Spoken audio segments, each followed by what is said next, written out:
What's up, everybody on YouTube? AJ Russ back here with another video, and today we'll be recapping Week 6 of the NFL season.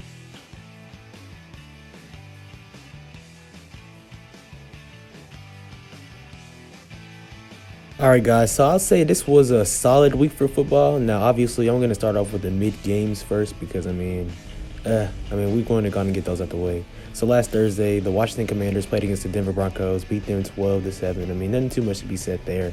Two lackluster teams, now both with 2-4 records. I also saw that Carson Wentz, he injured his finger, so he's going to be out 4 to 6 weeks now. So it's Taylor Heineke time again in Washington like last year, so we'll see how that goes. But yeah, they got to improve the quality of these Thursday night games because the teams have been very lackluster. So hopefully in the season, going later into the year, there's better games on Thursdays. I'm not sure what's going on with these NFL Monday night games and Thursday night games, but man.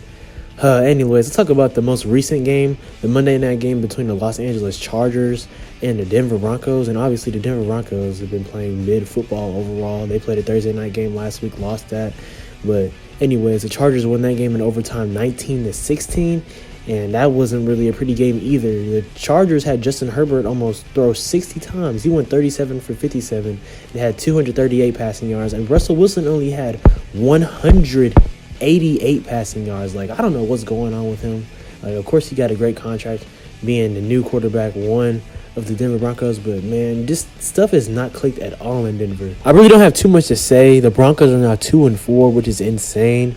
Falling into one of the worst starts they've had with their quarterbacks, Russell Wilson, 2-4. No one expected that this season. At least 3-3, that would be more respectable, but 2-4 is wild. And now the Chargers are 4-2, so I feel like the Chargers will probably make a wild card spot, in the same division as the Chiefs as well as the Raiders. But I think that the Chargers and the Chiefs will represent the playoff teams out of that division right there in particular. But man, it's just been ugly watching the Broncos. I literally can't. Now, let's talk about arguably the game of the week. This was a matchup between the Buffalo Bills and the Kansas City Chiefs. Obviously, in the past 2 years, they faced off against each other in Arrowhead. The Chiefs winning both times. Recently this year and this past season, in the 2021 season, with the Chiefs coming back in that game against the Bills in overtime. That was crazy. So, the Buffalo Bills, they had this game marked on their calendar from the jump. You could tell from the jump that Josh Allen and the Buffalo Bills as a whole, they're on a mission to win this year's Super Bowl. From week 1, when they played against the LA Rams, defending champions in their own crib, they just started off hot, blowing them out and making a statement. And then in this game, they're coming for the Chiefs. And it's looking like that the championship road is going to go through Buffalo this year in the playoffs. Obviously, with this win and just how the type of success that they've had this year so far, the Bills are looking really tough. And not to mention also, Josh Allen had a tough hurdle yesterday. Oh my gosh, that play was fantastic. We talk about Lamar Jackson, of course, being the best running quarterback in the league, but I think there's no doubt that Josh Allen, he is also a great runner and the second best runner as a quarterback in the league right now behind Lamar. And I'm talking about in terms of rushing, but not overall. Now, if you want to talk about who's the best quarterback in the league right now, I'll leave that up to the people. Right now, I think that's very subjective. Really, I think that's a fluctuating thing that changes every week. You can say is Patrick Mahomes 1 week, Josh Allen 1 week, depending on the game, and week Lamar Jackson as well. So it really depends. But anyways, enough talk about that. Josh Allen dominated in the game. He threw for 329 passing yards on 27 of 40 attempts and also finishing with 3 touchdowns, while Patrick Mahomes had 338 yards, impressive in itself with 2 touchdowns. But he also threw 2 interceptions, and his last interception that Patrick Mahomes threw, it really cost him the game. Now, like I said earlier, you look at the Buffalo Bills roster as a whole. I'm talking about their defense in particular right now because, their offense obviously having Josh Allen, having Stephon Diggs and all of the parts that they have. But the defense having Von Miller, he's really been their anchor this year after, of course, winning his second ring in LA last year and getting the bag in Buffalo this past offseason. You've been able to see his impact instantly. And I think that's the biggest difference. If you talk about the Chiefs in their side, obviously they lost Tyreek Hill to the Miami Dolphins this past offseason, and he was a huge bailout against teams, in particular against the Buffalo Bills, because he averaged over 160 receiving yards against the Bills in the past couple of years as they matched up. So, that's a huge difference, but we'll see what happens. I really want to see this matchup potentially in the AFC Championship. If not in the AFC Championship, then in their playoffs just as a whole again, because we have to see Buffalo really beat Patrick Mahomes and the Chiefs in the playoffs. Once we get that situation, hey, sky's the limit for the Bills because, they're chasing their championship for sure. All right, let's run through a few more games. I don't want the video to be too long because this is a recap. You don't want it to be 1,000 minutes, you know what I'm saying? But Anyway, so it looks like the Cincinnati Bengals are getting their mojo back as they beat the New Orleans Saints 30-26. Now the Bengals have a 3-3 record. They started off slow, but looks like things are getting better. And then the San Francisco 49ers surprisingly lost to the Atlanta Falcons. Both of those teams now have a 3-3 record, so we'll see what happens there, what transpires there. Obviously, Jimmy G is the starting quarterback right now as Trey Lance got hurt a few weeks ago. And then also the Patriots beat the Cleveland Browns 38-15. The Patriots are now 3-3. The Browns are 2-4. I think that the Browns, they'll be obviously better when Deshaun Watson comes back, even though that's a while from now. They just need to be solid, I think, and potentially compete for a wild card position. The LA Rams beat the Carolina Panthers 24-10. That was a much needed win for the Rams. They're 3-3 now. Hopefully they can get things going better because they started off slow overall. Matthew Stafford has started off slow, but we'll see what happens then. And also talking about the Panthers real quick, they traded wide receiver Robbie Anderson to the Arizona Cardinals. So that's interesting because he was frustrated after the game on Sunday. So, I mean, it made sense. Anyone would be frustrated being in Carolina right now. I mean, they're 1-5. They already fired Matt Rule, their former head coach. So we'll see what happens then. Really, I think that they're going to be one of the worst teams in the league, obviously, and they're going to be trying to tank. So, yeah, trouble in Carolina for sure. Also, I saw something earlier with Adam Schefter saying that they're looking to trade Christian McCaffrey for the right price. There was some speculations and reports that they could potentially trade him to Buffalo. And like I was talking about Buffalo earlier, if they get Christian McCaffrey, shoot, Josh Allen won't even have to run as much. They have him in the backfield, Stephon Diggs, the tough defense led by anchored by Von Miller. Oh my gosh. Buffalo would be unanimously the Super Bowl contenders and Super Bowl favorites in the league. One team to definitely look at right now is the Arizona Cardinals. They lost the game against the Seattle Seahawks 19-9. The Cardinals are now 2-4. They're 2-4. Last year, they obviously made the playoffs, and they started off hot. I believe, if I remember correctly, they were the last undefeated team last year. But now things are going crazy bad. Props to the Seahawks for sure because they have been balling this year without Russell Wilson. Shoot, Russell Wilson hasn't really been looking good on the Denver Broncos right now. We don't have to talk about that, but shout out to Geno Smith. I mean, he's been waiting his turn, been a backup behind Russell Wilson for the past few years. You know, this is his 9th year in the league, I believe, 9th or 10th, and he's been waiting for that opportunity. He's been playing good football for the Seattle Seahawks. But back to the Cardinals, though. Man, this upcoming Thursday, they play against the Saints, who are 2-4 as well. They really need to beat them. They play against the Vikings, who are 5-1. And then they play against the Seahawks again on November 6th, and then the Rams on November 13th. So they really need to win those games. If they can win those next 4 games, they'll be 6-4. That'll set them up nice. But I was watching First Take earlier today, and I saw Stephen A. Smith said something very interesting. He said that if the Arizona Cardinals, lose, 2 or 3, of their next 3 games pretty much, that Cliff Kingsbury should be fired. And that's interesting, but really he has a point because, I mean, looking at the past, I mean, the Cardinals, they haven't done too much. They've been competitive, they've been solid, but, I mean, they haven't done too much. I mean, yeah, so really you can see a case for that. So I'm hoping that the Cardinals turn things around because, I mean, you never want to see someone lose their job. And I believe that Kyler Murray, I mean, he's one of the best quarterbacks in the league. He obviously just got a bag this past offseason. But, yeah, that's something to look at. Let's talk about the Jets beating the Green Bay Packers 27-10. Hey, shout out to the Jets Jets. They're not 4-2. They have Ahmad Sauce Gardner, like I said, potentially defensive rookie of the year so far. Either him or even on the other New York team, Kayvon Thibodeau. We can talk about the Giants in a second. But the Jets, they have been balling for real, guys. They look really good. The defense looks solid. They have Quentin Williams. He's great on the defensive end as well. Excuse me. And then, man, the Green Bay Packers, they're looking very suspect right now.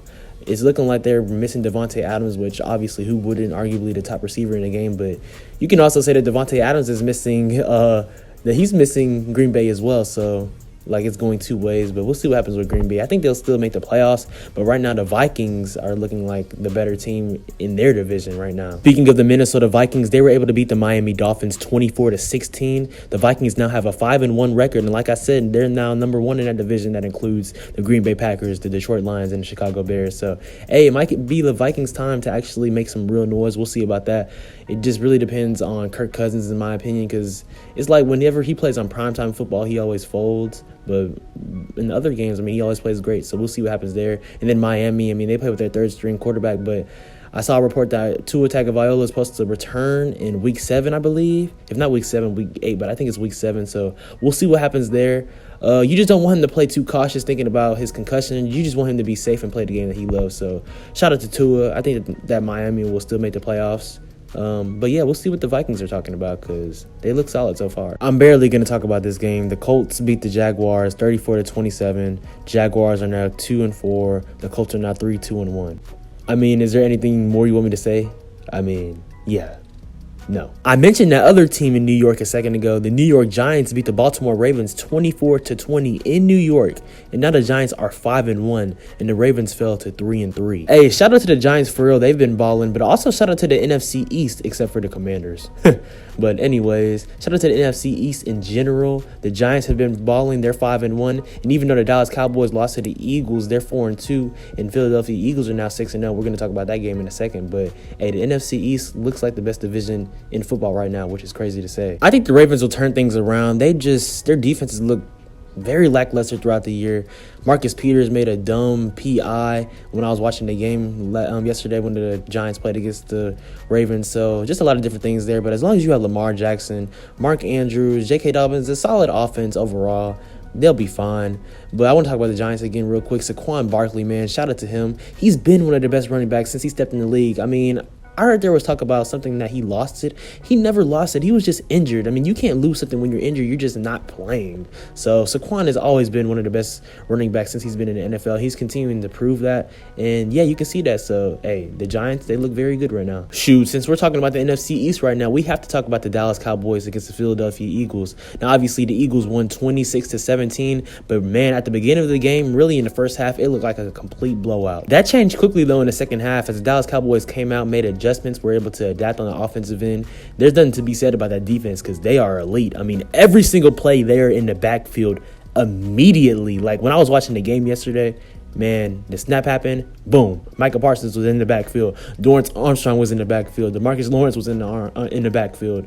Like, it's devastating playing against that defense. I know offenses are trembling when they see the Dallas Cowboys matched up, having to go against that defense. Now, obviously, the Cowboys aren't the ones who won the game. The Eagles won it, ultimately winning 26-17, as I said earlier. And you can credit that to the 3 interceptions that Cooper Rush threw, but also the Eagles' defense is for real, man. Like, Darius Slay, one of the best corners in the league. Like, Cooper Rush really wasn't even trying him because, I mean, you already knew what time it is. I mean, and he threw 3 interceptions already, so you already knew what that was. But, hey, you got to give props to the Eagles, man. They are nice. Offense looks great, of course. Jalen Hurts looks great. Miles Sanders, he was able to get a lot of rushing yards against the Cowboys defense. So, hey, the Eagles look for real. They're the only undefeated team in the league right now.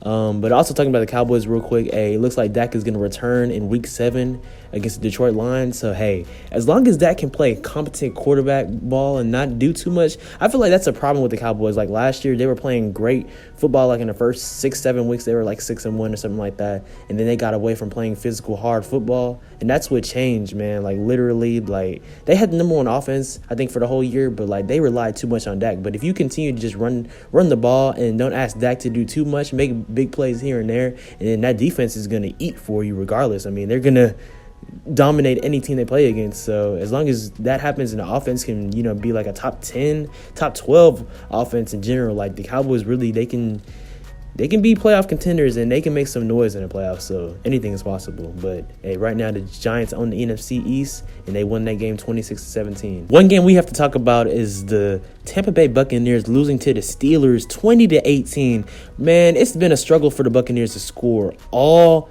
year.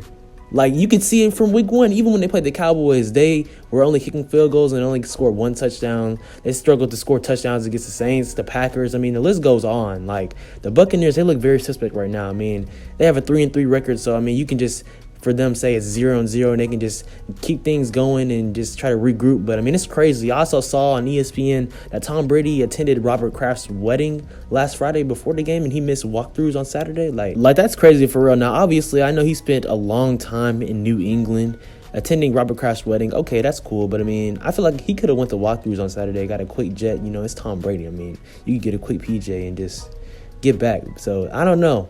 It's trouble in paradise over there. I mean, I feel like when he retired, like last February, I mean, I feel like that was fine. Like, you have seven rings. Like, I don't think anyone is going to catch up to you. It's harder to catch up in football than it is in other sports like basketball. I don't think no one's going to catch you, bro. Like, I don't know, man. But losing to the Steelers is crazy. So I really don't have too much to say about that. I mean, Tom Brady is a GOAT, so I'm not going to just, dog him. But, man, I don't know. Something's going on in Tampa Bay. We don't have to talk about him getting on the offensive line because, I mean, he's done that plenty of times. He did it when he was on the Patriots, too. So I'm not surprised about that. Tom Brady does not like to get hit, pause. So, I mean, he hates getting sacked. So, I mean, I'm not surprised by that.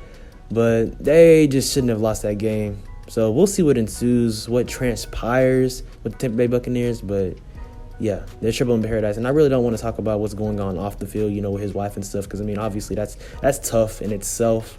So, yeah, but hopefully Tampa Bay can turn things around. Y'all let me know in the comments down below how your team is doing right now. What you think of the season so far? I think that this season is going to finish off with a bang. The AFC is loaded. The NFC looks solid as well. So, like I said, yeah, let me know who your favorite team is, how you think things are going right now, and just how much you're enjoying the season. I appreciate y'all watching. Make sure to like, comment, subscribe, and turn on post notifications. Follow me on Instagram and Twitter at Swaggy Russ, and on TikTok at SwaggyRuss02. Stay tuned for this NFL recap series. Love making it weekly. Love talking about the NFL and the league in general. And stay tuned for more videos, all types of content, basketball, football, sports, pop culture, Marvel, DC, all types of things. So like I said, stay tuned for more content. Hope y'all are doing well, being blessed, staying safe. Appreciate y'all always. We're almost at 1,000 subscribers. So, hey, stay tuned. More content, more things coming. Y'all be blessed.